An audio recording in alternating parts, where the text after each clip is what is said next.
Welcome, everybody, to the Beer Guys Radio Show. Thanks for hanging out with us this week and having a beer and some conversation. I am Tim Dennis. Brian Hewitt, how's it going? It's going pretty good, Tim. It's okay. It's been a long week already. How you doing?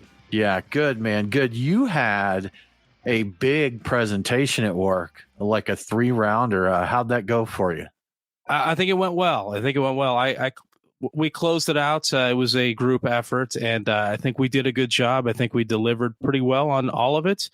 I felt like I was coming to the end of what I had to give, and maybe at my high point may not have been the last one, but I brought it. I think it went well still. People are calling it a success. So then that's all that matters, man. Good deal. Yeah. Nate, how you doing? I'm doing well. It's kind of trippy looking outside and seeing the sun still being out, still trying to get used to daylight savings time. Yeah, it takes me a while to adjust. It's weird how you can change the clock an hour and it feels like you're jet lagged from flying to Europe or something. A whole new lease on life. Yeah.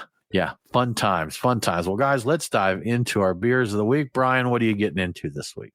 Yeah, so I feel like enjoying some really fine beers, getting into some IPAs, a little bit of celebration-ish going on. So I'm maybe a little boozier today than I am on most days. But all right. I started off with something I found a single can of in a cooler this past weekend. It's a WeldWerks Alani Double Dry Hop Juicy Bits, and I've never seen it before. And like I said, I found the one can and that one's mine. I'm drinking that. So it's a New England IPA double dry hop with Citra, Mosaic, Eldorado, and Alani hops. And I think I like all those things. And it was quite good. It was that was what I pre-gamed with. So it was very, very citrusy. It was very, very much like a 4K resolution of drinking or enjoying an orange. Like it tasted the juiciness of the orange, but it's like you would just peel the orange. So you were smelling the skin of it too, the oils of it. It was all that stuff. And it might just have been because it was a long day and that tasted really good. Like it was exceptional. So I wish I had another one, but I have moved on to an Old Nation double dry hop Boss Tweed, which is a double IPA amped up with cryo hops, and it's good. I think this one's a little older. I got it out of a cooler, so I know it was kept cold, but I can actually taste it. It's a little long in the tooth. Aged. It's still good. Yeah. It's still good, but a little long. And at the end of things, maybe at the end of the show or hanging out with the Patreon folks, I will be getting into a microphone. Smells Like Bean Spirit Decadent, which is the new 2024 release. I guess that's not that new anymore, but it's a breakfast stout with Colombian coffee, maple syrup, cocoa nibs, and cinnamon. So it's got all the stuff.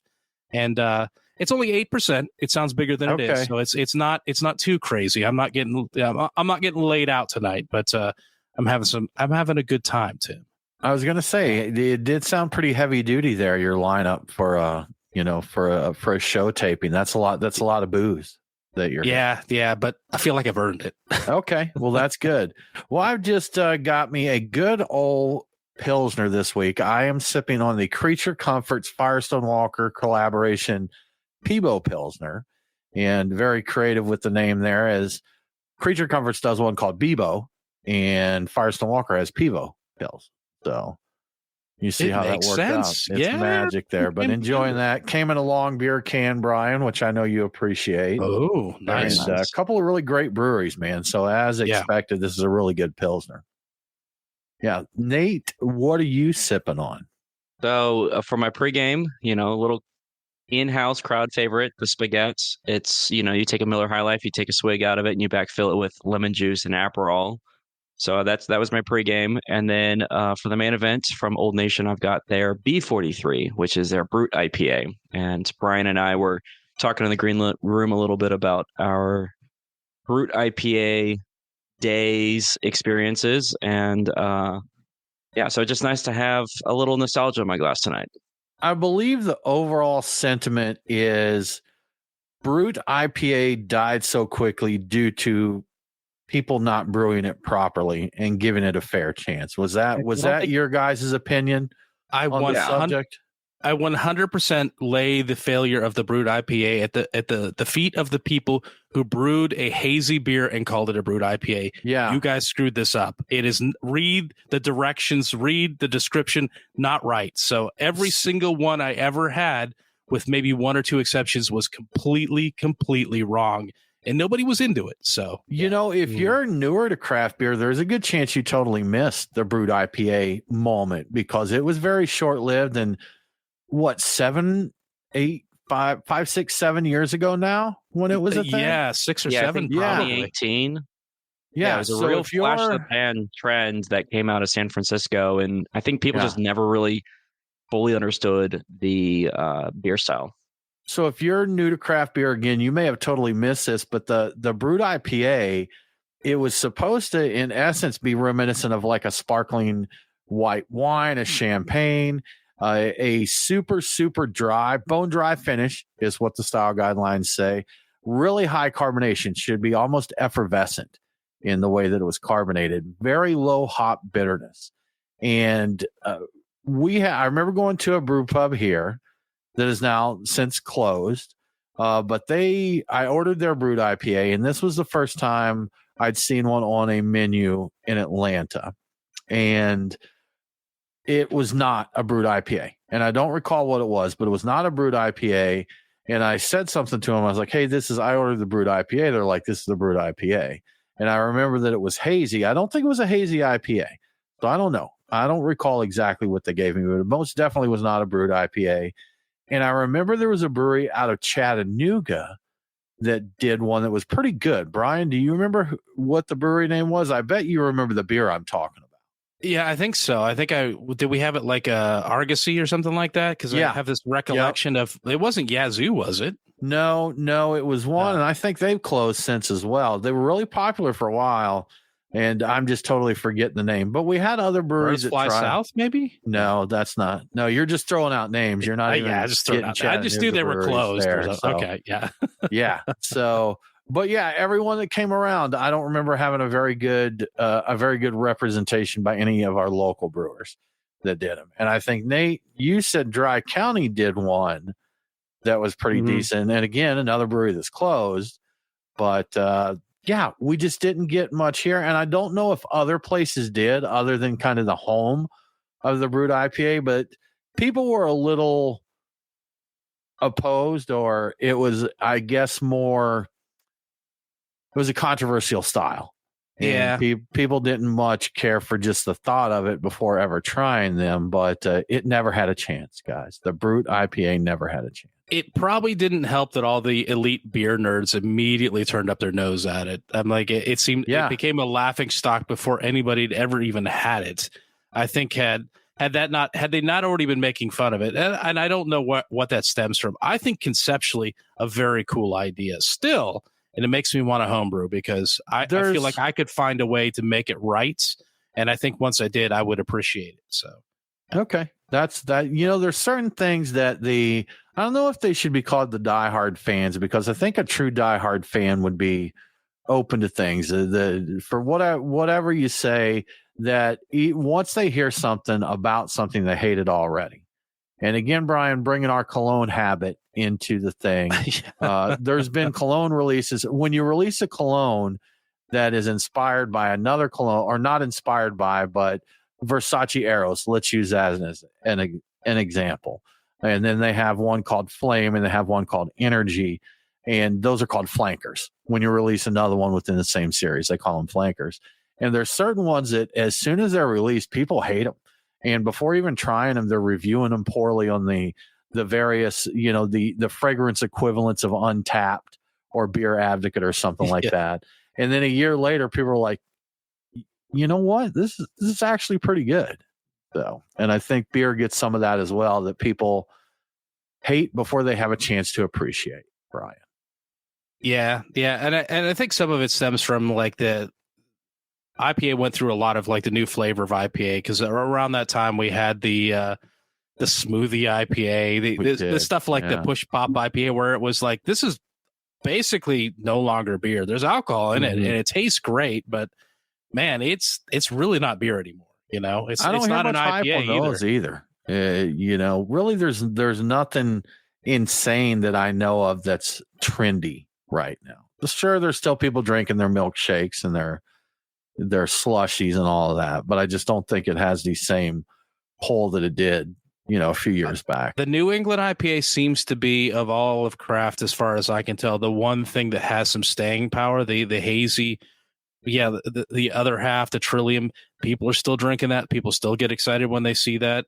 I've started seeing other half here. I don't know why it suddenly started showing up, but I'm buying it, and the stuff I'm getting is still in that style. I like it, and don't get me wrong, love the West Coast stuff too when I see it, when it's well made. But still the most interesting stuff that's dropping regularly is New England IPAs of some iteration, some variation. So I don't know if they're hot anymore, but they get a lot of play. They get a lot of love still from a lot of people that still drink. So, things that are trendy and cool and all that, they get to a point, if they're popular, that they're just a thing. No, it's not trendy. It's just kind of, part of it's just a beer, man. It's just another one, like a West Coast IPA or that. You wouldn't consider those trendy right now, even if really good ones are coming out. It's just a Northeast IPA hung in there long enough that it's just kind of part of the rotation at this point. Yeah, I don't know if there is the hot new thing. I don't know either. Just thinking about it, like off the top of my head, nothing comes to mind. I keep hoping seen anything recently. I keep hoping that cask is going to catch on. I keep seeing little hints where people are into lower carbonation and softer. And the article about the Alchemist with Hetty Topper being hand pulled that came out, where somebody waxed lyrical about for 1,000 words about the beer and how it's such a great thing. And I'm like, are we seeing the beginning of cask becoming a thing? Because we need the next new thing, and we don't really have it right now. So I keep hoping, because maybe it's like me calling Pilsners since like 2015 as being the next new thing, and then it took 4 or 5 years before it happened. Maybe that's your cask ales, Brian. Maybe you're 2 or so years into calling it being the next big thing. You just got to wait a few more years. I'll just keep yelling about it, and every chance I get, either people will start ignore me, or block me or something like that, or they'll actually go try it and decide it's a good thing. So that's so crazy, cask ale, man. If you say it long enough, eventually it'll be right. Yes, maybe. Hopefully, hopefully. Yeah. Good luck, Brian. I hope they become the hot item for you, just for you. Just for me. Thanks. Just for Appreciate that.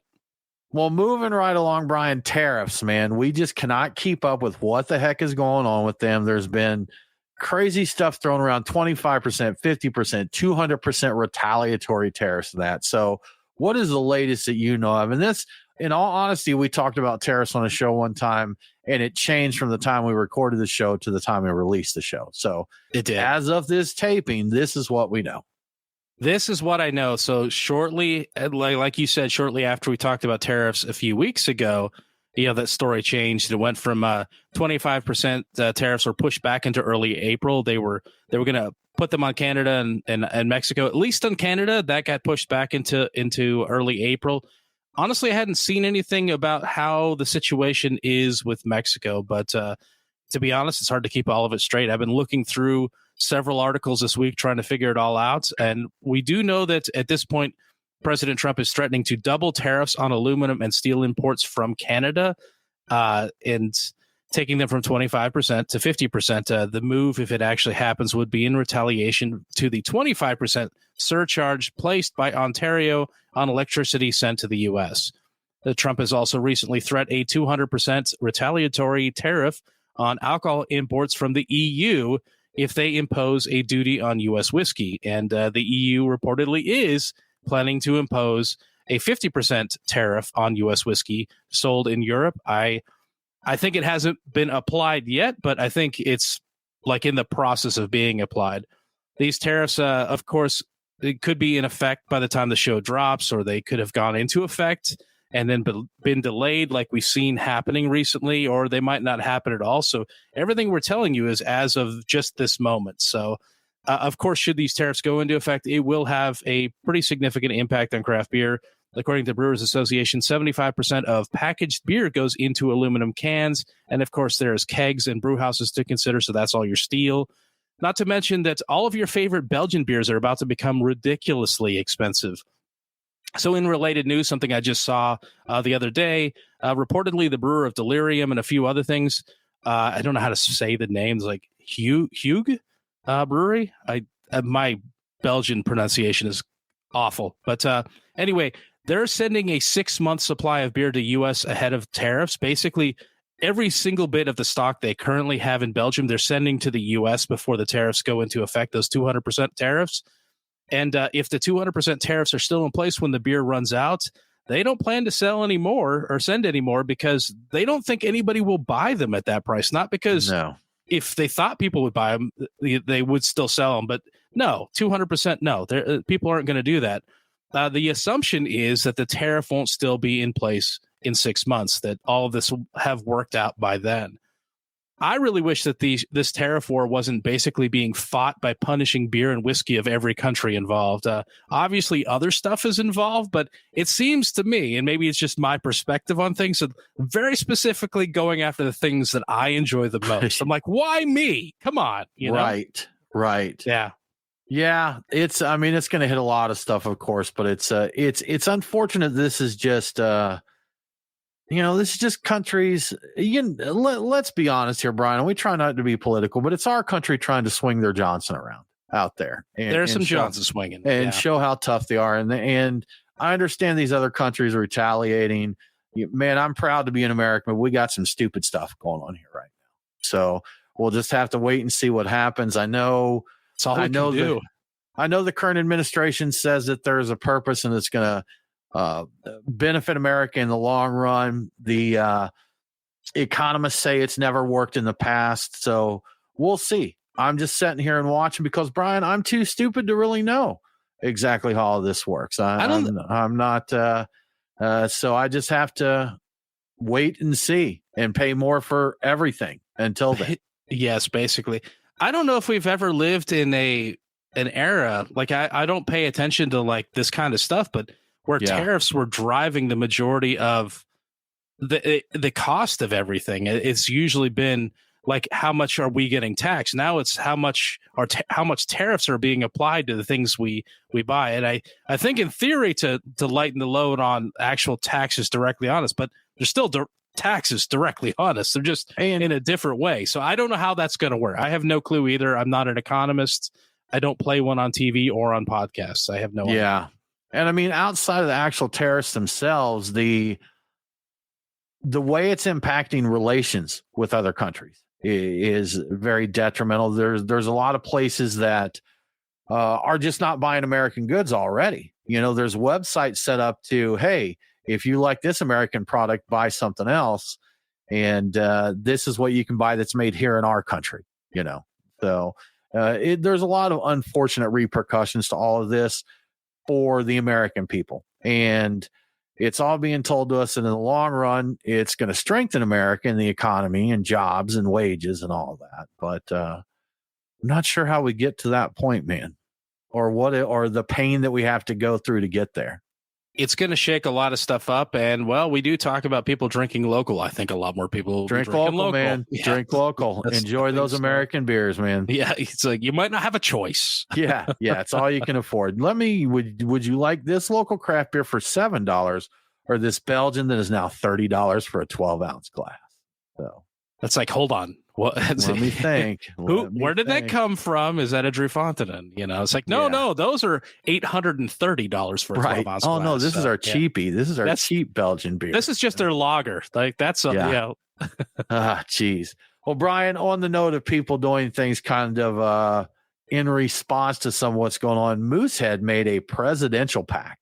Yeah, I was amused by this. It basically was, I think it was roughly time to come out with St. Patrick's Day because it was a big green crate that they're calling a presidential pack they released. How big is it? This wooden crate that they released contains 1,461 cans of the brand's flagship Moosehead Canadian Lager.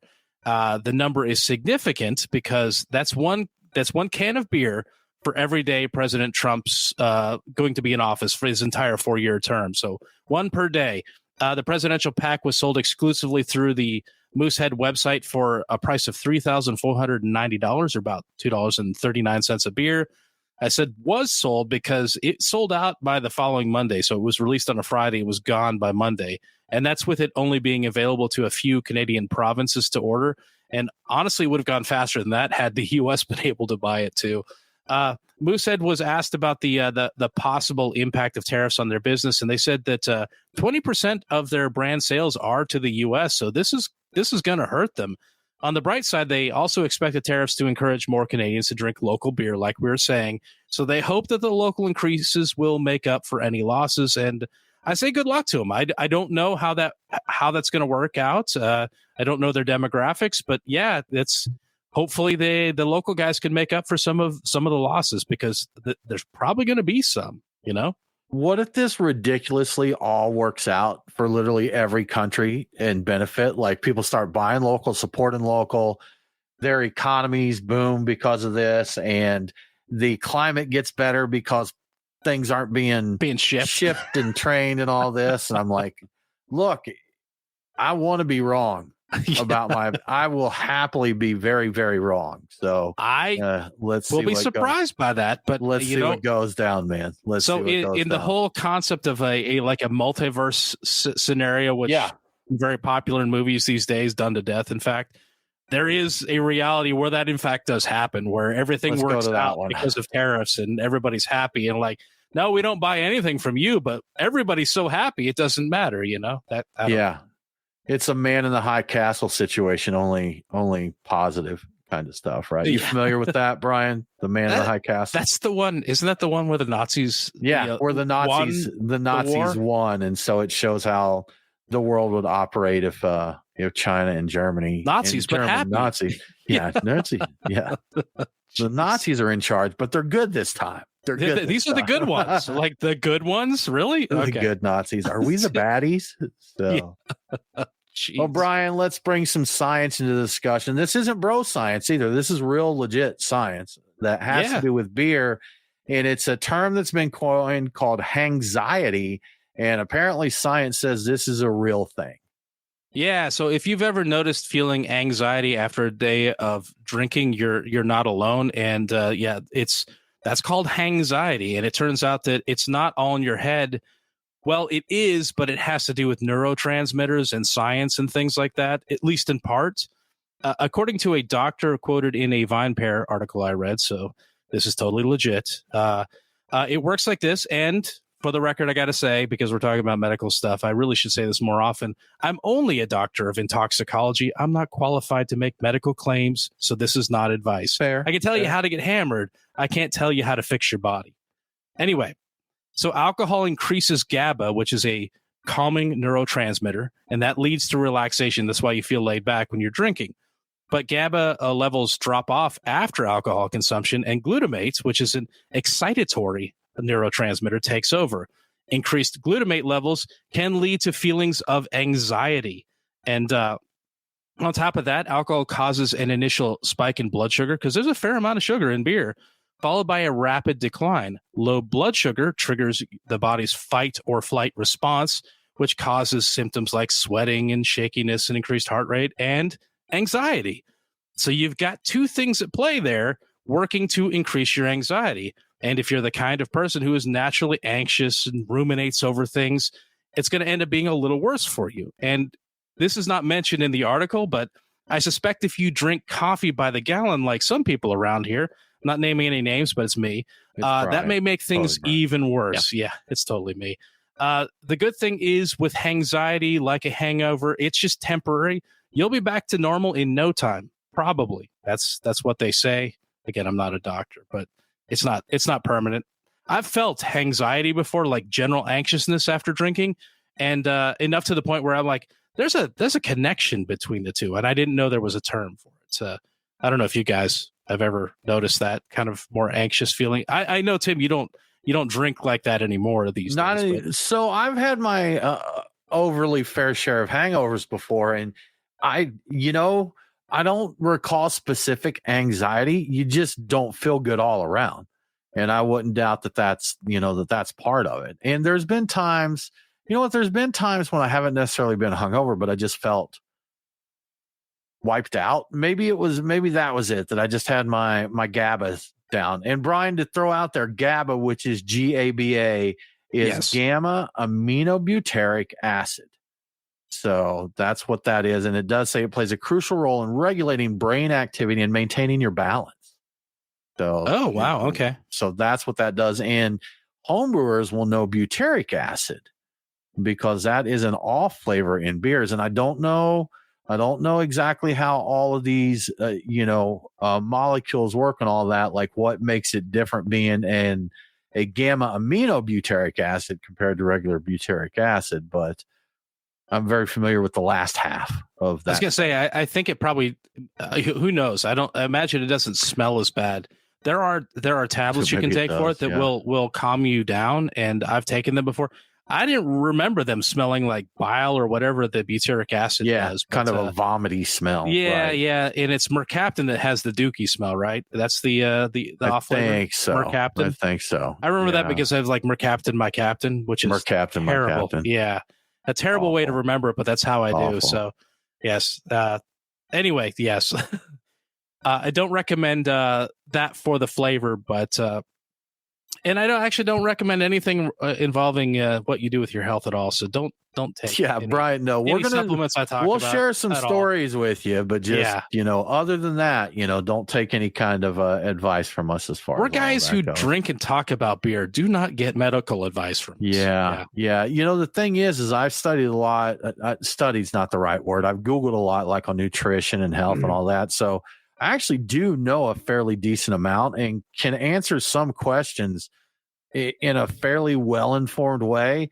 But like if I'm giving someone fitness or nutrition advice, they're going to be like, no, I'm not taking fitness advice from this guy. I'm like, that's fair. If I went into, and I haven't had a trainer or been into a gym in a long time, it's pretty obvious. But if I went into a gym and the trainer looked like me and was going to try to give me advice on how to get fit, I'd walk back out. I mean, honestly. Yeah. So I went to the doctor a few years ago, and the doctor, he wasn't quite as big as me, but he was a chunky fella. He was a good sized fella. And he's like, you need to see if you can drop some weight. And he was kind of looking away. I'm like, you're a doctor. I know you got to say that, but he's like, you too, doc, you too. He's probably like, yeah. Then we saw each other at McDonald's a couple days later. Just nod. But like, yeah. It's like neither of us should be here. I know, but let's pretend this never happened. You get your thing, I'll get my thing. We'll go other directions. We'll never speak of this. I believe I've told this story on here before, but I went through the Wendy's drive-thru one time and I got a grilled chicken salad with the just a grilled chicken breast on top of it, and I ordered through the drive-thru, and I get up to the window, and it's a older black lady working the window there. And she turns around. She's like, "Hey, honey, it's 5:39." She sees me, and she looks at the screen and looks back at me, and she goes, "You got the salad?" And I'm like, "Oh, what are you doing?"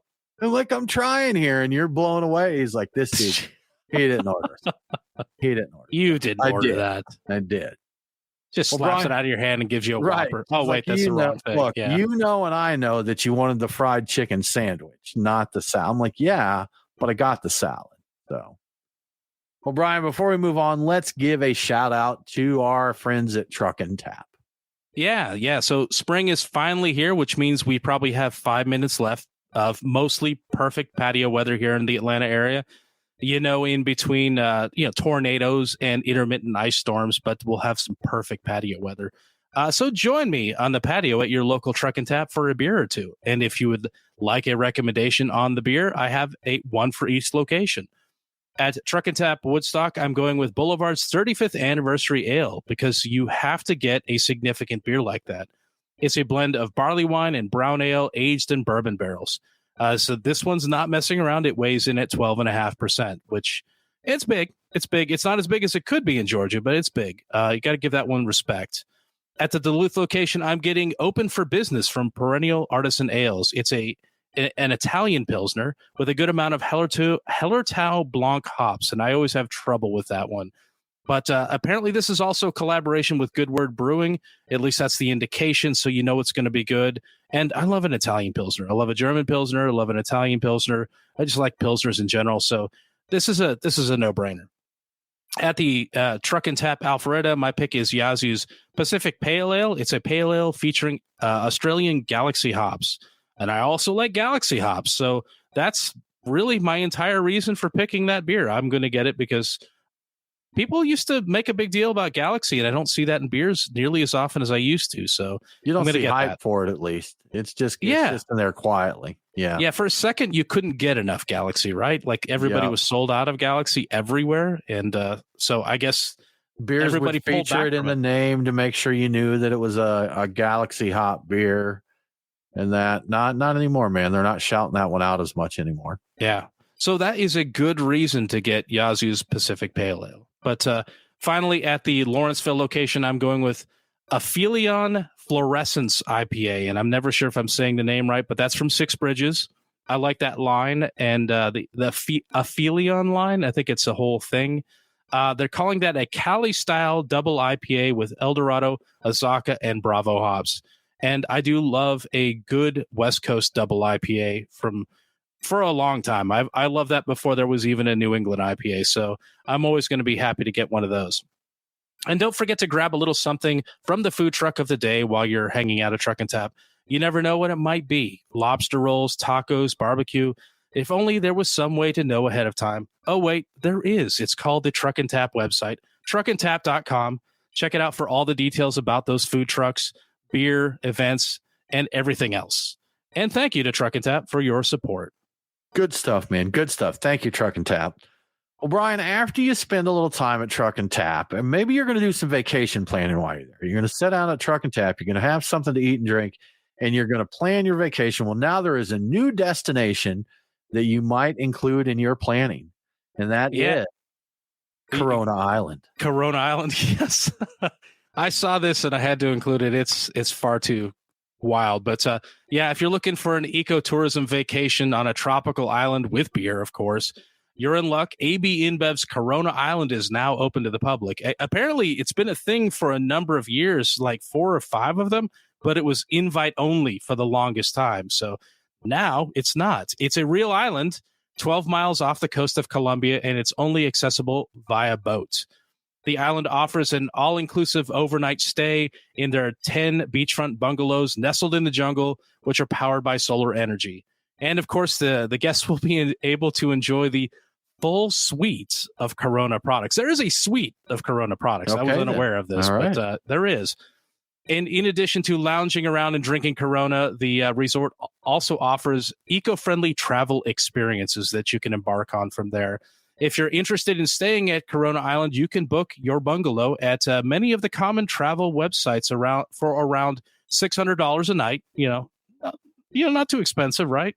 Or not too cheap either, but I mean, I guess if you got a bungalow on a private island, that'll cost you a bit. Yeah, and I'm wondering how much Corona is built into that, or if the Corona is on top of the charge for that. But yeah.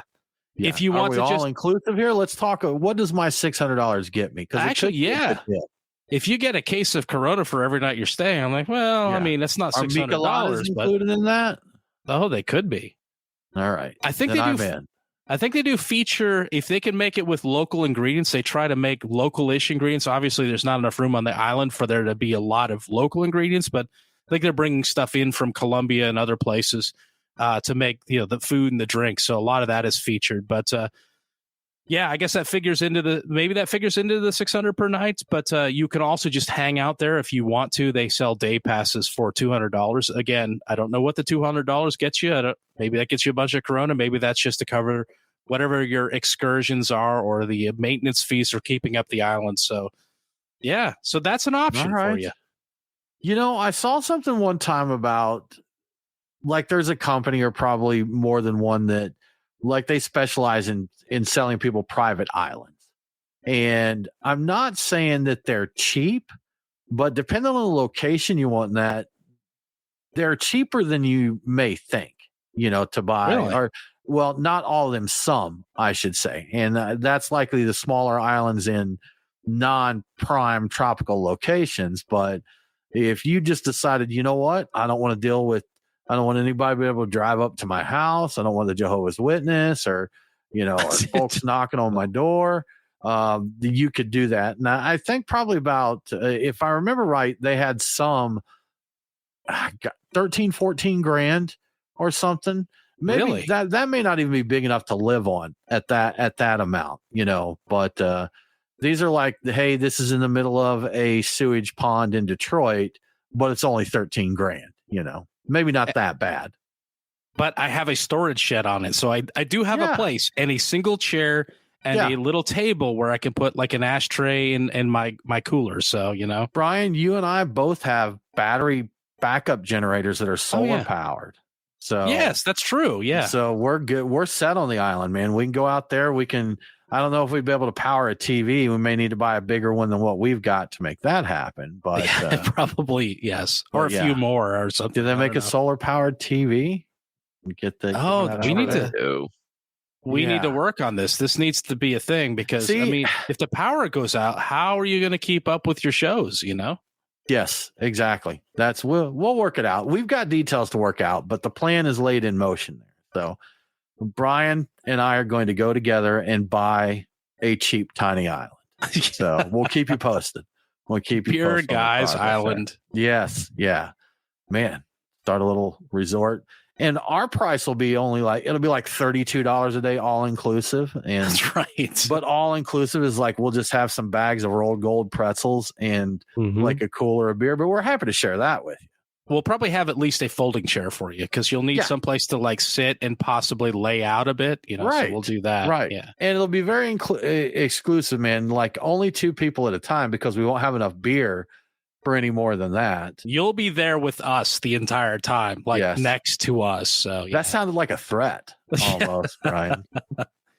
Where we make the money is when they try to leave. We just say, now you can't leave. And then they have to pay us and then they can leave. Yeah. 32. Oh, they're like, man, that's great. $32 a day to spend. Oh yeah, it's great. Yeah. But a departure visa, that's $500. Yeah, that's right. For the price of a Belgian beer, you can hang out with us. That's right. That's the price of 1 pint of Belgian beer. That's right. Oh gosh, good stuff. Brian, big beer news, acquisition news. Founders Brewing is now 100% owned by Mahu San Miguel. Yeah, San Miguel. I think it's Miguel. I don't know. Now I'm that sure, wasn't the part that I was questioning. Oh yeah, that is true. What you have just said. They acquired the last 10% of Founders. So Mahu San Miguel owns 100% of Founders Brewing Company now. And the financial terms of this transaction were not disclosed that I could find. But Mahu San Miguel first became an owner of Founders back in 2015. You might remember that because at that point in time, I think there was discussion about whether or not they were craft because they bought a percentage that exceeded what the limit of the craft definition was at the time. And I don't remember if they bought 25% when it was only 20%, or maybe they bought 33% when they could only have 30%. I don't know what it was. But anyway, then in 2020, they became a majority shareholder, owning 90% of the company. And around that time, they also became a majority shareholder in Avery. I don't know that they own 100% of Avery, but I'm not sure that they don't, honestly, at this point in time. So apparently buying up the last 10%, the reason they did this is it gives them a better position in the quote unquote craft beer sector, which will enable Mahu San Miguel to gain market share access across all channels, basically. So, and that's craft beer in quotes, in case you missed the quote unquote part, because Founders hasn't been actual craft beer since well before 2020. And by the time they were 90% owned by Mahu San Miguel, they weren't. And I don't think that the definition has shifted enough to let them in, even at the 90% mark. So that's interesting. And there's not been a lot of fanfare about this, but also I think Founders lost a lot of love when they had some really big controversies years ago. So that's part of it. People are not that interested in how they fare at this point in time, unfortunately. So yeah, not as much interest there for sure. And that's, I think I had forgotten that they already had 90%. I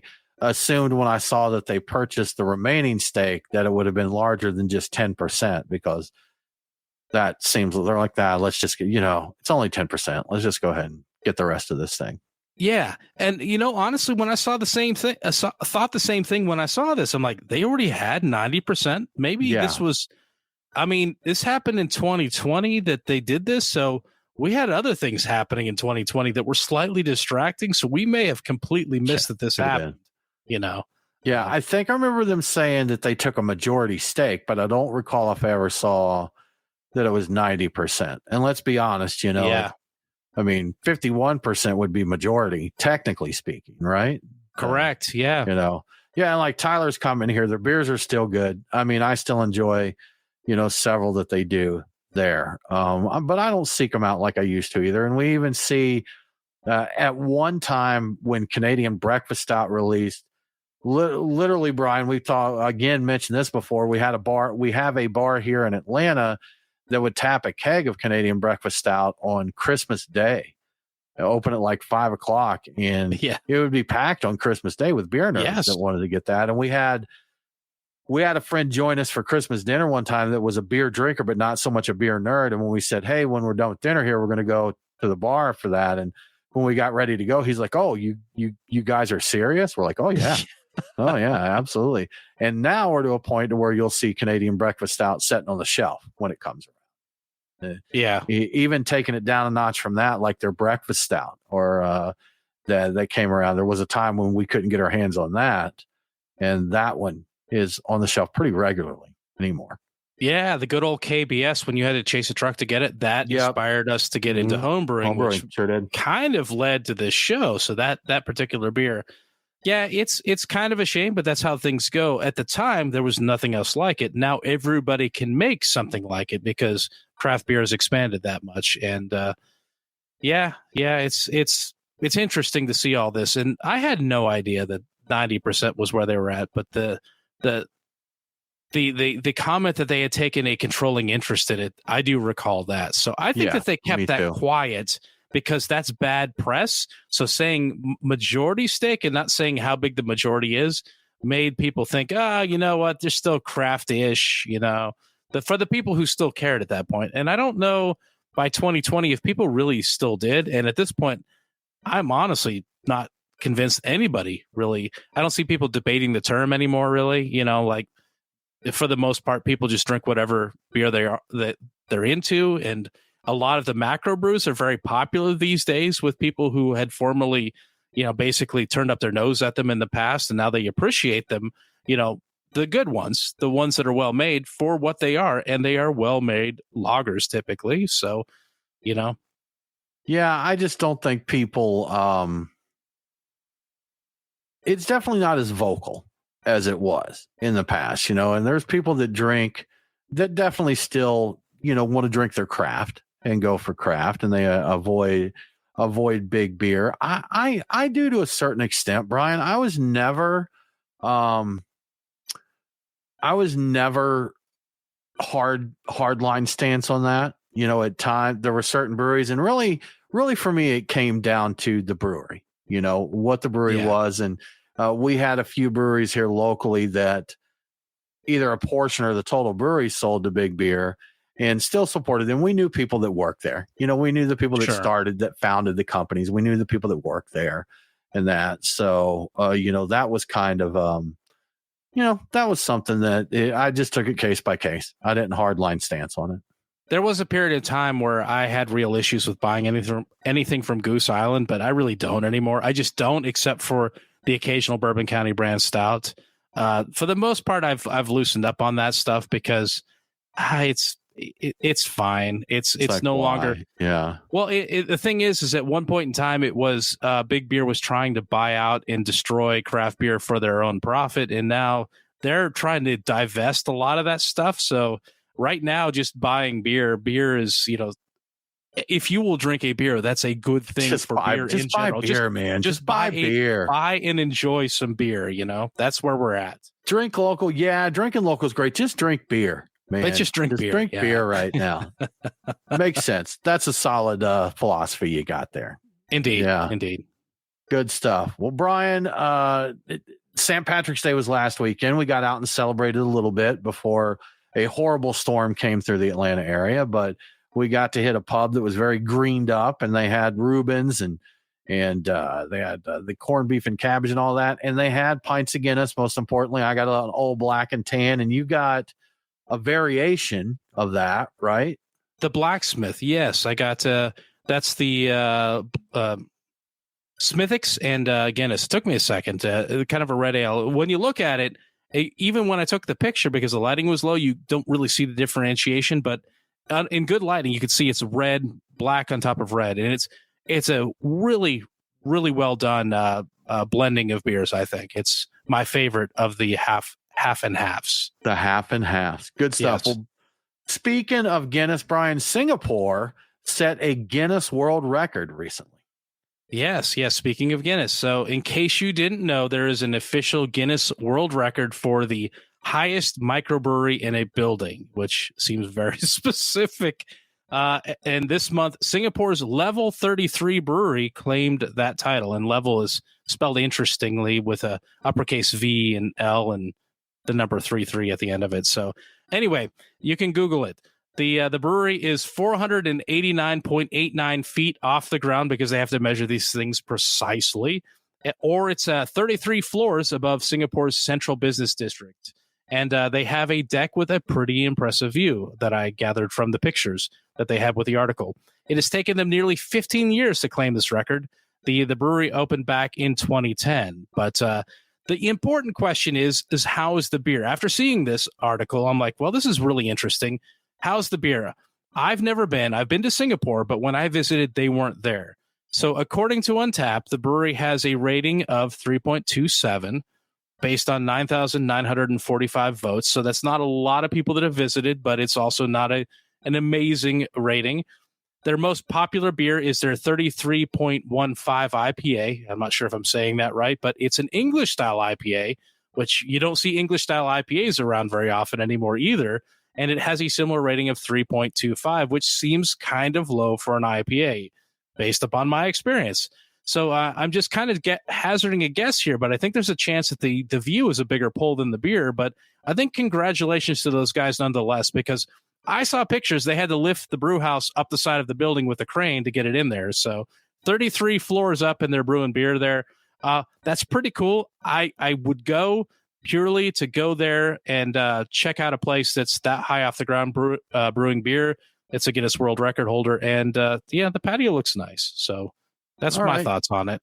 Yeah, that's cool. not a good rating, man. That's not a good rating. No. That's it. So it doesn't sound like they're nailing the beer. Good for them for being so high up, though. Would you go to a place like that if they were here in Atlanta and they were 33 stories up, but they had a balcony you could hang out on that overlooked Atlanta, but they had what you heard was mediocre beer? Would you go? Is there an elevator? Or like I know in a lot of those Asian countries, you see like they're carving steps into the side of a brick wall, but this says business district. We're not like a mountaintop brewery here, right? Well, I mean, I'd go for if you've got some kind of cheesy draw, and this is probably why they're trying to do this, Brian, because I'm a sucker for that kind of stuff. If you're like, look, we've got the world's biggest cheese curd here, I'm like, I got to see that cheese curd, Yes. So, I'll go. If you've got some kind of shtick that sets you apart, sure, I'll go check it out once. I may not go back again, but, I'll go check it out for sure. Yeah, the elevator only goes up to the 30th floor. You have to crab walk upstairs for the last three floors. I'm out. Okay, you're out. I'm out. I don't care how big that cheese curd is. I'm out. But it's a huge cheese curd, and it's got gold dust on it. I'm back in. I'm back in, man. How about you? Would you go? Crab walk up there? No, I would without having to do all that. And I'd probably try the crab walking just because that's ridiculous. But just to see. I would know. I looked at the balcony. I'm like, I would totally go there. I would check that out. Apparently the food is really good. They've got a fancy chef. So I think maybe they don't have, I don't know. I'm not sure with the beer side of things. I'd go check it out. And if the beer wasn't great, but the food was, I'd just go there and eat and maybe have water and enjoy the view. So I'd definitely check it out. I would try some of the beers because I would be interested in, man, it's been a long time since I've been to Singapore and I would like to see what they're doing with beer. I'm like, they're doing English IPAs. I'm like, I haven't had an English IPA in years. So I'd check it out. I mean, it's probably not going to be my thing, but yeah, why not? It looks like a good time at least once. Yeah. So our friend Bill Boyer chimed in and said he's tried the beer from that brewery, that a friend brought some back to Atlanta and they had some of the boss share. He said it's okay, though. But then he also said that the world's biggest cheese curd sounds disgusting because of the ratio. You've got a poor breading to cheese ratio. I'm not saying it would be edible, Bill. I'm saying it would be a sight to behold there. So I don't think they'd want people to eat it because once people eat it, you couldn't. It's no longer the biggest. Yeah, unless they spin it into one of those eating challenges that they have. How fast can you eat the world's biggest cheese curd? We've got a 600-pound chef. Yeah, a 600-pound cheese curd. How fast can you eat it? I'm gonna need a week or so. Probably a lot more than that. Actually, probably. Hopefully, a lot more than that. Yes. Yeah, well, Brian, here's some news that came out. Shocking news. And this has been something that's bounced around for many years, but craft beer drinkers still would like to see expanded direct-to-consumer shipping of their beverages. Yeah, and we've definitely talked about this before, and probably around this time last year. According to a Sovos Brewers Association survey, 83% of craft drinkers still want expanded direct-to-consumer shipping. And when they say craft drinkers, they mean anyone who drinks craft beer at least once a month. So that's casting a huge net. That's like anybody who drinks beer at this point. Additionally, 64% of all legal drinking age U.S. consumers said state laws should be expanded to allow direct-to-consumer beer shipments. And they don't say it, but because they're adults. Anyway, this is the fifth time they've done this survey, and I believe the results have been about the same every time. Though this year the numbers are slightly down from 86% and 68% respectively. So a few percentage points dropped. That might be within the margin of error, like we saw with some previous surveys that have been done year after year. But at the moment, there are 12 states where direct-to-consumer beer shipments are allowed. But for some reason, there are 47 states and the District of Columbia that allow direct-to-consumer shipments of wine. So 12 states for beer, or maybe less than 12, actually. 47 plus 1 states for wine. What's going on there? That's weird. Anyway, the survey also found that 76% of regular craft drinkers said they would increase their purchases of craft beer if direct-to-consumer shipping was available to them. So this will help beer. If you let people buy the beer they want, they're going to buy more of it. And I can't think of who might be opposed to this. Oh, yeah, I can. The people who want to make a nickel off of every transaction. Oh, the distributors. And by a nickel, I mean a lot more than a nickel. Who would be? You know, when you told me about this, Brian, I'm like, what's up with that 17% that doesn't want that? And here's a guess I'm going to throw out with that. Is you've got some people that aren't big drinkers, but maybe they like to go to the pub or a brewery on the weekend and they just don't care. You know, they're like, hey, would you like to be able to get beer shipped directly to you? They're like, no, I don't. No, I like to go out and have a beer. I don't care about that. You know, the fair point. That could be 17% there. I think that there's a good 15 to 25% of people who just don't understand the question when they're asked. What was the question? And they could be because they're drunk and they just say, oh, no, man, I'm good. I don't need you to send me this beer. I'll order it from that guy. He's got the beer that I want. As long as they'll deliver it to my table. That's not what we asked him. Like, no, I'm good. That you have my answer. Go away now. I'm drinking. That's what How many beers had they had before they asked them the question is one thing, because that could definitely have impacted it as well. I'm sure a few. Interesting, man. Yeah. Crazy world out there. Tariffs, giant cheese curds. I think that was in our news this week. Yes. Founders is now 100% owned by Mahou San Miguel. It's just a crazy, crazy world. But y'all, with that, we are out of time for this week. Once again, we appreciate you hanging out with us. We hope you've had a good time. If you enjoy what we do here, we would love for you to tell a friend to tune into the show or come join us for our live stream. I don't think we ever talk about the live stream on the podcast, but when we record the show, it's Wednesdays at 7 p.m. Eastern, and we stream it across pretty much any place that'll let us stream video. We're on YouTube, we're on Facebook, we're on Instagram. I think we're on Twitch. Twitch, LinkedIn, X, Twitter, all that. So pretty much if there's anywhere you can watch a live stream, We're out Not on there. MySpace. Yeah, GeoCities. We're out there. Not on all GeoCities. Was it Angel Fire? Was that one Angel of the Fire. places? Yeah. Come join AOL us. Online. Hang all the out and places. chat with us. Let us know what you're sipping on. If you really like what we're doing, we'd greatly appreciate it if you supported us on Patreon. We will send you some cool swag and we'll invite you to the Discord server to hang out and talk about beer and other ridiculous stuff. With that said, we hope you all have a really great week and don't forget to drink local. Cheers.